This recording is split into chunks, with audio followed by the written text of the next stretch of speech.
Everyone, இது உங்கள் mister scientist. +2 biology group முடிச்சுட்டு மெடிக்கல் ஃபீல்டில் இல்லது பயாலஜி சயின்டிஸ்ட் ஆகணும்னு ஆசையா? என்னென்ன ஆப்பர்ச்சுனிட்டி இருக்குன்னு தெரியல ஹெல்த் கேர் ப்ரொஃபஷனில். டோன்ட் வரி, நான் உங்களை கைட் பண்ணுறேன்.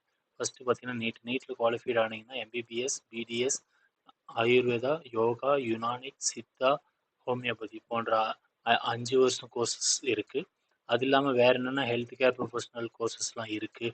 நீங்கள் ஹாஸ்பிட்டலில் ஒர்க் பண்ணுற அப்படின்னு பார்த்தீங்கன்னா ஃபார்மாவில் டிஃபார்ம் 2 வருஷம், பிஃபார்ம் 4 வருஷம், ஃபார்ம் டி 6 வருஷம். அடுத்து பார்த்தீங்கன்னா நர்சிங், டிப்ளமோ நர்சிங் 2 வருஷம், பிஎஸ்சி நர்சிங் 4 வருஷம். அடுத்து பிசியோதெரபிஸ்ட், ஆக்குபேஷனல் தெரபிஸ்ட் 4.5 இயர்ஸ். அடுத்து பார்த்தீங்கன்னா மெடிக்கல் ஹாஸ்பிட்டலில் நீங்கள் ஒர்க் பண்ணோம் அப்படின்னா பிஎம்எல்டி 3 வருஷம் கோர்ஸு, டிஎம்எல்டி 2 வருஷம் கோர்ஸு. அது தவிர எக்கச்சக்கமான பிஎஸ்சி கோர்சஸ் இருக்குது ஹாஸ்பிட்டலில் ஒர்க் பண்ணுறதுக்கு. அது என்னென்னு பார்த்தீங்கன்னா operation theatre, cardiac technology, dialysis technology, radio imaging, respiratory therapy, physician assistant, optometry, neuro electrophysiology போன்ற மெடிக்கல் கோர்சஸ் இருக்குது. இதெல்லாம் நீங்கள் படிச்சீங்க அப்படின்னா நீங்கள் ஹாஸ்பிட்டலில் ஒர்க் பண்ணலாம்.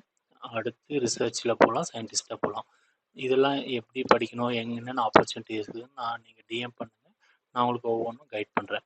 அடுத்து வேறு என்னென்ன பயாலஜி கோர்சஸ்லாம் இருக்குது அப்படின்னு பார்த்தீங்கன்னா BSc microbiology, BSc BTech biotechnology and BSc life science and BSc genetic and molecular biology and BSc zoology and biotechnology கோர்சஸ்லாம் இருக்குது.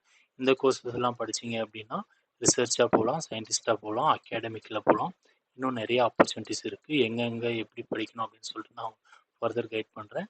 நீங்கள் ஃபாலோ